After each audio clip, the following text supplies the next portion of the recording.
এতটা গরম পড়ে গেছিলো যে আমরা ঠিক করলাম যে আইসক্রিম খাবো। এবার দোকানে কত কিনে কিনে খাওয়া যায়, তাই ভাবলাম বাড়িতে আইসক্রিম, আর বাড়িতে তো আইসক্রিমের মোল্ড ছিলই, আর দুটো অর্ডার দিয়েছিলাম। তো মা বললো চল বাড়িতেই বানাই, আর বানানো জিনিস দেখবে খেতে বেশি ভালো লাগে। নিজের বাড়িতে বানানো জিনিসের না গুরুত্বটাই আলাদা। দোকানের জিনিস তো দোকানের মতো, কিন্তু বাড়িতে যেটা তৈরি হয় সেটাতে তো ভালোবাসা থাকে, অনেক সময় থাকে, তো সেটা দেখবে খেতে ভালো লাগে। আর ব্যাপারটা কী বলো তো, বাড়িতে বানালে সেটা কোয়ান্টিটিতে অনেক হয়, আর সেগুলো বের করে করে যখন ইচ্ছা তখন খাওয়া যায়। যদি বা আমি তো অত আইসক্রিম খাই না, বাট প্রচণ্ড যখন গরম পড়ে তখন একটা দুটো আমার চলে। সরি, একটা কথা ভুল বললাম, ভালোবাসা থাকে আর পরিশ্রম থাকে, আর যেটার জন্য কিন্তু স্বাদ আরও বেড়ে যায় বাড়ির খাবারের দেখবে। কিন্তু একটা তো বিশাল বড় প্রবলেম হয়ে গেছে, মোল্ডের যে স্ট্যান্ডগুলো সেটার জন্য ডিপ ফ্রিজে ঢুকছে না, কারণ আমাদের ফ্রিজটা অনেক পুরনো আর ডিপ ফ্রিজের জায়গাটা খুব ছোট। তো কোনো রকম করে কলা কৌশল করে বুদ্ধি বার করে আমি আর মা এই মোল্ডগুলো কিন্তু ডিপ ফ্রিজে ঢুকিয়েছিলাম, কারণ এগুলো না ঢুকলে তো আইসক্রিমটা জমবে না।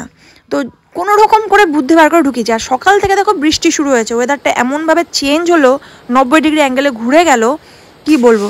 এখন তো আর কোনো মতে আমার আইসক্রিম খাওয়া যাবে না, কারণ গলা তালে বসে যাবে।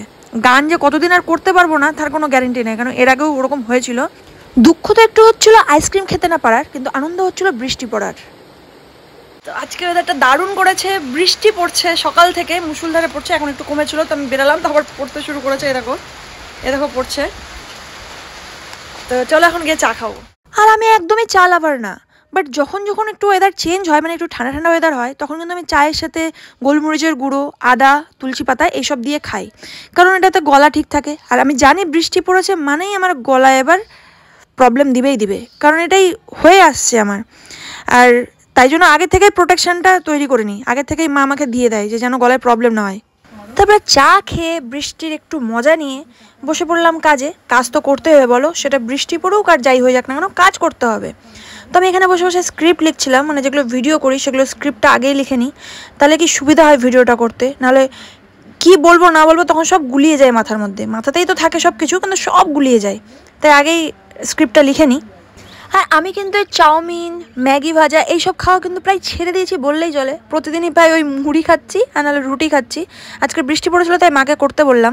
যদি ধরো অনেক দিন ধরে বৃষ্টি পড়ছে না, যেমন খরা পড়ে যায় না, মাটি পুরো শুকিয়ে যায়, তেমন কিন্তু এইসব খাওয়ার না পাওয়াতে আমার কিন্তু মনের ভিতরটা একদমই শুকিয়ে গেছিলো। যদিও বা আজকে বৃষ্টি পড়াতে মা বললো খা, কিছু হবে না, একদিন খেলে কিছু হবে না, তুই তো অনেক দিন ধরে খাসনি এইসব জিনিস। আর সত্যি কথা বলতে ফাস্ট ফুড ছেড়েই দাও, সবাইকেই বলছি, ফাস্ট ফুড কিন্তু প্রচণ্ডভাবে শরীরে ক্ষতি করে। আমিও ছেড়ে দিয়েছি, মাঝে মাঝে খাচ্ছি, কারণ একদম বন্ধ করতে পারবো না যতই বলো, আত্মা তো চাই তাই না। তো একদম বন্ধ করতে পারবো না, বাবারে বাবা আমি মরে যাবো, একদম বন্ধ করলে আমি মরে যাবো, আমাকে আর বাঁচতে হবে না। তো যাই হোক, আজকের ব্লগটা এই পর্যন্ত ছিল, দেখা হচ্ছে তোমার সাথে নেক্সট ব্লগে।